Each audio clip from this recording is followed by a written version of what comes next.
지난해 11월 14일 밤 9시경 서울시 서대문구의 한 빌라에 도착한 형사들과 과학수사대. 그들이 서둘러 향한 곳은 옥상이었습니다.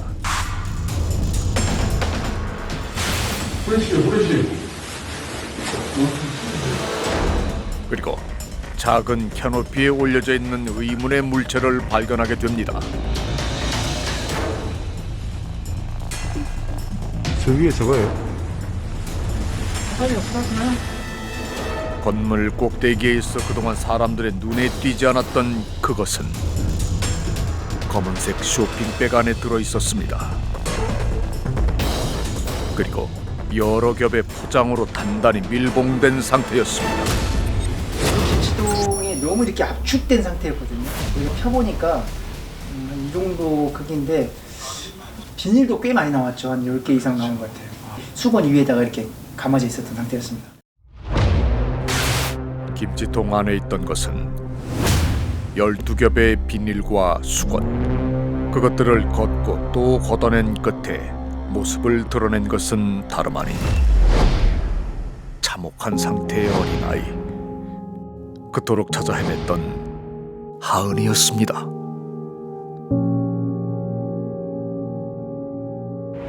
시신의 몸무게는 약 1.7kg으로 몸속의 수분이 다 빠져나가 마치 밀랍처럼 변해버린 상태. 발견 당시 살아있었다면 5살이었을 하은이는 약 3년 전이었던 2020년 1월 생후 15개월 때 사망한 것으로 추정됐습니다. 친모가 15개월 된 딸이 숨진 뒤 시신을 김치통에 옮겨 담아 보관해온 것으로 밝혀졌습니다. 3년 동안 딸의 시신을 유기한 부모가 붙잡혔습니다. 하은이의 시신을 지난 3년간 숨기고 옥상에 유기한 혐의로 붙잡힌 이는 놀랍게도 아이의 엄마 서씨. 아이에게 하고 싶은 말 따로 없으세요? 시신 유기하신 이유가 따로 있으신가요? 그리고 서씨의 전 남편이자 하은이의 친부인 최 씨도 범행에 가담한 것으로 드러났습니다. 혐의 인정하시나요? 아이에게 하고 싶은 말 따로 없으세요? 사체 은닉 등의 혐의로 각각 입건된 두 사람. 그런데 엄마 서씨는 조사 과정에서 오히려 경찰들에게 눈물을 흘리며 억울함을 토로했다고 합니다. 억울해서 뭐가 억울해서 우냐. 내가 죽였어요 그러는 거야. 내가 죽였냐. 내가 죽여서 그러냐. 자신은 어떤 폭력도 학대도 하지 않았고 그저 아이가 죽은 것이 무서워 숨겼을 뿐이었다는 겁니다. 시신은 부패가 심해 사망 원인은 물론 사망 전 하은이가 어떤 손상을 입었는지도 알 수 없었던 상태였습니다. 그런데 딱 하나 시신에 남은 흔적이 있었습니다. 두개골에서 의문의 구멍이 발견된 겁니다. 후두골에 결손이 있다. 어떤 형태로든 충격이 가해서 골절이 온 걸로 본다. 그러면 이게 과연 생전의 골절이냐 사후의 결손이냐. 생전에 아이가 학대를 당한 흔적인지 아니면 사망 후 어떤 충격으로 인해 두개골에 구멍이 생긴 것인지 그것만으로는 정확히 알 수가 없다는 겁니다. 대체 하은이는 왜 죽음에 이르게 된 걸까? 하은이가 사망하기 전 사기죄로 수감 중이었다는 최 씨. 그런데 당시 아내였던 서 씨와 접견할 때 나눈 대화에 하은이의 당시 몸 건강 상태에 대한 단서가 남아 있었습니다. 설사지? 설사해. 아직도? 뭐 이상한 거 줘먹는 거 아니야? 몰라? 모르지. 하은이가 아프다는 사실을 알린 뒤로 접견이 뜸했다는 아내 서 씨. 그로부터 약 열흘이 지난 2020년 1월 6일 서 씨는 서신을 통해 최 씨에게 하은의 사망 사실을 알렸다고 합니다. 서 씨의 주장에 따르면 설사와 고열 증상을 보인 뒤 열흘 만에 사망했다는 하은이. 그런데 한 가지 의문이 있었습니다. 사망 전날에는 먹은 걸 다 토하고 아예 기운이 없어서 다시 새벽에 또 먹을 걸 먹였는데 또 토하고 잤다. 그런데 아침에 사망을 했다. 그런 걸 봐서는 많이 아팠던 걸로 보여요 사실. 그런 상태에서 애를 병원을 데리고 가지 않은 행위가. 그런데 사망 전 하은이의 모습을 구체적으로 기억하고 있는 사람이 있었습니다. 바로 관할 행정복지센터 공무원이었습니다. 보호자의 수감으로 인해서 좀 어려우니까 도움을 좀 달라라고 해가지고 글을 올린 게 있어서 이제 그 내용을 보고 이제 용의동 쪽에서 담당자가 이제 나가서 확인을 한 상황인 거죠. 하은이가 사망하기 약 2개월 전인 2019년 10월 긴급 생계지원금을 신청했다는 서 씨. 이에 담당 공무원이 서 씨의 집을 방문하게 되면서 하은이의 모습도 보게 됐다는 겁니다. 담당자는 당시 하은이의 모습을 꽤나 인상적으로 기록해놨다고 합니다. 선생님 여기 그런 말이 있네요. 8년 수험생인데 아직 맹일이하고 있고 얘가 좀 아토피가 있었나 봐요. 병원 치료하시라고 안내하고 왔다고 돼 있네요. 그때 당시 생후 13개월로 걸음마를 해야 할 시기에 배밀이를 하는 등 또래에 비해 발달 상태가 좋지 않았다는 하은이. 경찰이 압수수색을 통해 확보한 한 장의 사진은 당시 상태를 충분히 말해주고 있었습니다. 단순 아토피만으로 그렇다 이렇게 보기는 힘들죠. 위생 상태가 나쁘고 똥이나 오줌 같은 거를 제때 치우지 않으면은 이 피부 감염이 와서 이렇게 지저분해 보이는 수가 있어요. 피부 상태만큼이나 심각한 건 또 있었습니다.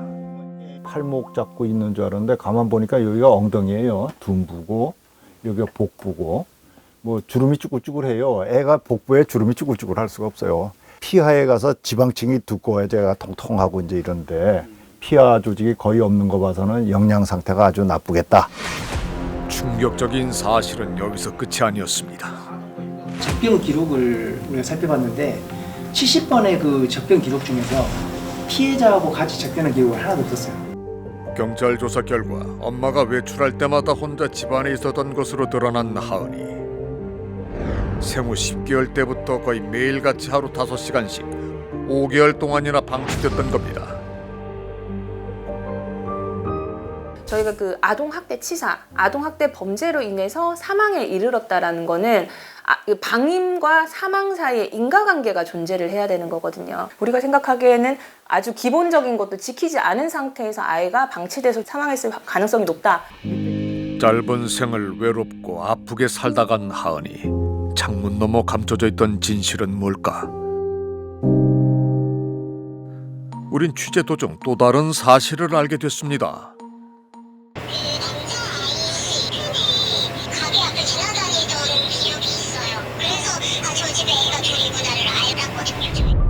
하은이와 4살 터울인 오빠가 있었다는 겁니다. 그런데 그 아이의 모습도 어딘가 평범해 보이진 않았다고 합니다.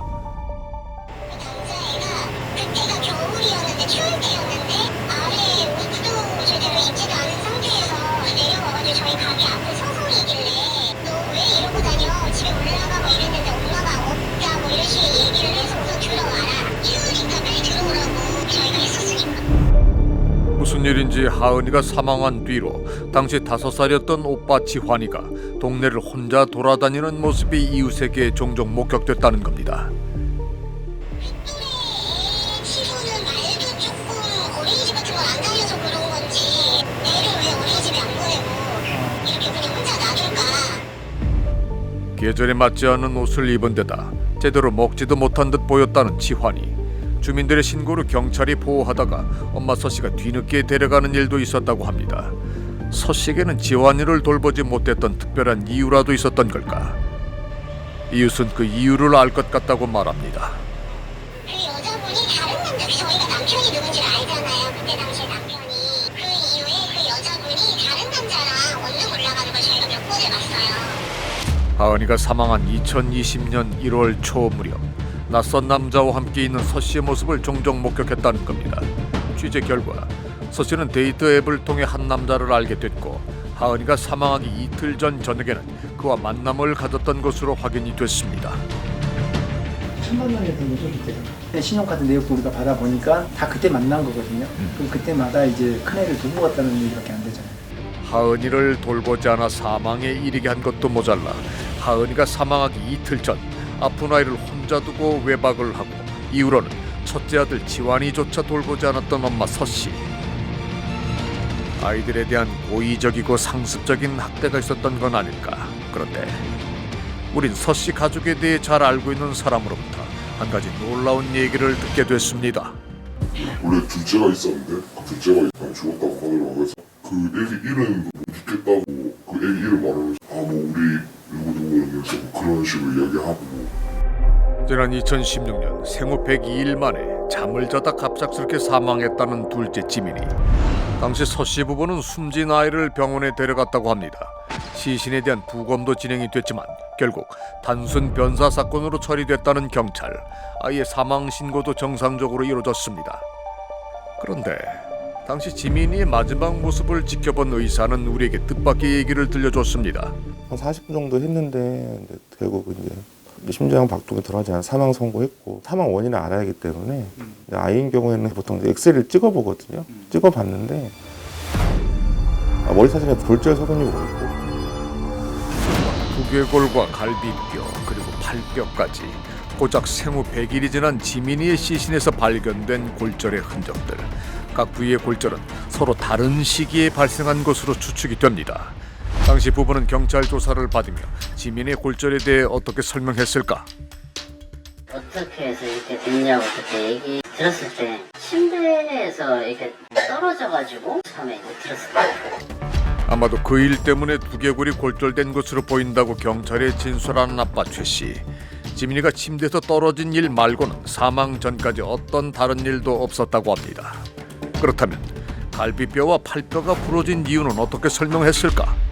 첫째 애가 좀 이렇게 뭐 뛰어다니고 하다가 쪽으로 넘어져가지고 갔다든가 약간 그런 느낌이었는데, 형 지환이가 이리저리 뛰어다니다 거실 바닥에 눕혀놓은 지민이를 실수로 밟은 적이 있었는데 아마도 그 때문에 생긴 것 같다고 진술했다는 서 씨 부부. 과연 이들의 진술은 사실인지 우린 전문가들을 통해 검증해보기로 했습니다.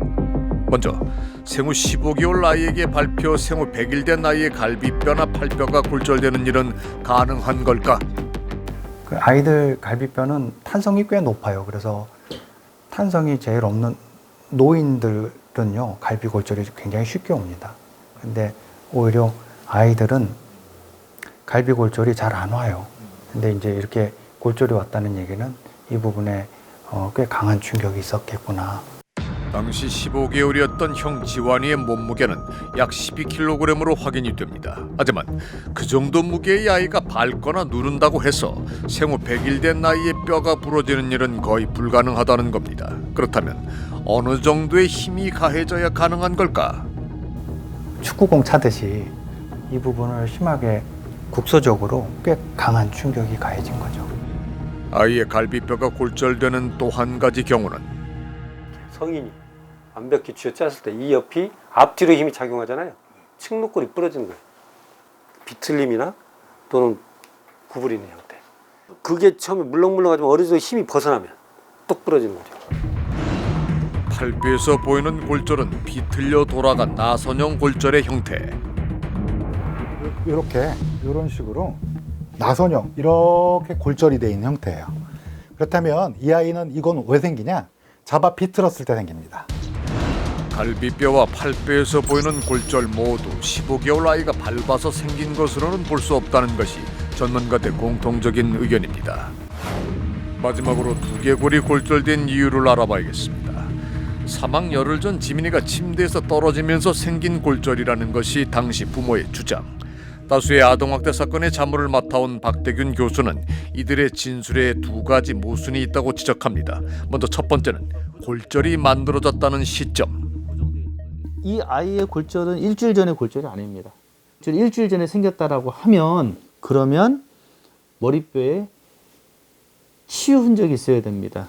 이렇게 하얗게 마치 Y자처럼 되어 있잖아요. 골절된 지 일주일에서 열흘 정도 지났다면 치유되고 있는 흔적이 반드시 나타나야 하는데 지민이의 두개골에서는 그런 흔적이 전혀 보이지 않는다는 얘기입니다. 아이의 뼈는 늦어도 하루 정도 지나면 치유 현상이 나타나기 시작해서 이 머리뼈 손상은 많이 돼봐야 2, 3일 거의 지킬 수도 있죠. 미니멈이면. 두 번째로 부모의 진술에서 이해되지 않는 부분은 골절이 생긴 부위. 이거라고요? 저는 불가능하다고 생각합니다. 낙상의 소견이 없어요.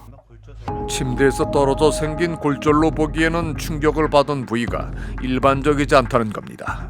이쪽 부위쯤 돼요. 오른쪽에 약간 뒷부분. 우리 몸에서 봤을 때 머리뼈에서 좀 가장 튀어나온 부분, 충격이 요 근처에 충격이 주어졌고 이 충격에 의해서 골절선이 위쪽 방향, 그에 따른 아래쪽 방향, 그리고 앞쪽, 다시 아래쪽. 그래서 마치 H자. 지민이의 두개골 상처는 오른쪽 머리 윗부분에 강한 충격이 가해졌고 그 충격으로 골절선이 여러 갈래로 진행된 것으로 보인다고 합니다. 어떤 상황에서 이런 상처가 발생할 수 있을까? 머리뼈는 고정돼 있어야 돼요. 즉 아이는 머리를 어딘가에 대고 있었다는 거예요. 뭔가 조금 단단한 바닥에. 그래야 여기 있는 충격이 쿡 누를 때 그 쿡 누른 충격을 흡수하기 위해서 골절을 사실 일로 보내는 거거든요. 전문가는 지민이와 하은이 두 남매의 죽음에 공통점이 있다고 말합니다. 여동생도 비록 실압하는 돼 있지만 후두골에 이렇게 결핍이 있단 말이죠. 후두골의 결손이. 만약에 오빠도 이 애처럼 그렇게 나중에 발견됐다면 이렇게 계속 실압하러 들어가야 됐으면 저 부위가 결손처럼 보였을 거야. 부검을 했지만 사인 불명이 된 지민이와 달리 부패가 심한 탓에 사인을 밝힐 수 없는 하은이. 하은이 시신에 남은 유일한 흔적인 두개골의 구멍도 부패로 인해 그 원인을 찾을 수 없었습니다. 그런데 만약 두개골에 손상을 입은 지민이의 시신도 하은이처럼 부패가 되어 뒤늦게 발견이 됐다면 하은이의 두개골과 같은 형태의 구멍이 나타났을 거라는 얘기입니다. 이것이 의미하는 건 뭘까? 둘째를 놓고 보면 둘째에서 저명한 학대의 소견이 보이잖아요. 그 먼저 사망을 한 오빠의 두개골을 보면서 같은 기준으로 보는 것이 합리적이다라는 거예요. 두 어린 생명이 보호 의무가 있는 자에 의해서 사망하게 되었다. 실질적인 연쇄살인에 의미가 있다는 것이 이 사건의 가장 큰 특징이라고 생각이 됩니다. 그런데 한 가지 의아한 점이 있습니다. 하은이가 사망할 때는 구치소에 수감 중이었고 4달 뒤 출소했을 때는 아내 서 씨와 이혼 상태였던 최 씨. 그가 시신 유기에 가담한 이유는 뭘까?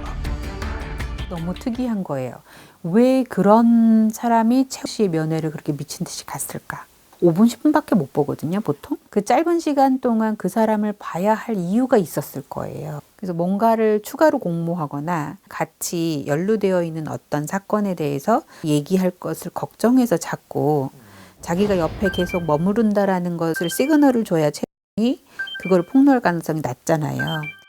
그런 동기가 분명히 있을 거예요. 두 사람이 그토록 감추고 싶은 비밀은 대체 뭘까? 혹시 둘째 지민이의 죽음에 남편 최 씨가 관여했고 이후 막내 하은이가 사망하자 유기에 가담하도록 아내 서 씨가 협박한 건 아닐까? 12겹의 비닐 속 아이의 시신과 함께 봉인된 그날의 진실. 거짓말로 겹겹이 둘러싼 진실은 오직 서 씨와 최 씨 두 사람만이 알고 있습니다. 전문가들은 이런 참담한 비극을 막을 기회가 여러 차례 있었다고 지적합니다. 그 전에 아이가 한 명이 100일쯤 돼서 사망을 했고 큰애가 배회를 했고 그렇게 신고가 됐다면 이 부모에 대해서 어떤 식으로라도 처벌이라든지 교육과 상담이라든지 이게 있었어야 된다고 생각을 하거든요. 한번 SOS를 보낸 거잖아요. 지금 긴급복지 지원하는 그쪽에서 아동보호팀이랑 연결이 됐는지 그 아동보호팀 내에서 경찰이랑 연결이 됐는지 이건 지금 한 번에 접점이 생긴 거잖아요. 거기서 어떻게든 체계적으로 개입을 했으면 좋지 않았을까라는 아쉬움이 있네요. 결국 죽은 지 3년 만에야 만 3살 아동 전수조사 과정에서 드러나게 된 하은이의 죽음. 너무 늦었다라는 판단이 듭니다. 그때 이미 실종되었거나 사망했거나 그때 뭐 행방을 모른다 뭐 이런 경우에는 사후 조치에 지나지 않기 때문에 3년 동안 전혀 개입하지 아니하다가 3년 시점에 이르러서 그때 가서 이제 모두가 다 안전하게 생존해 있는가 뭐 이런 것을 확인하는 것의 의미를 다시 한번 검토해봐야 된다라는 좀 생각이 들어요. 출생에서부터 오히려 3세에 이르기까지 그 전 과정에 훨씬 더 많은 개입이 있었어야 한다라는 생각을 지울 수가 없습니다. 15개월, 너무도 짧았던 삶. 살면서 웃었던 날보다 혼자서 울었던 날이 더 많았습니다. 이 세상에 살았던 날보다 죽어서 머물렀던 시간이 더 많았습니다. 이제야 뒤늦게 겹겹이 둘러싸여 있던 포장지를 풀고 하늘로 떠난 하은이. 그곳에선 부디 혼자이지도 아프지도 않기를 바랍니다.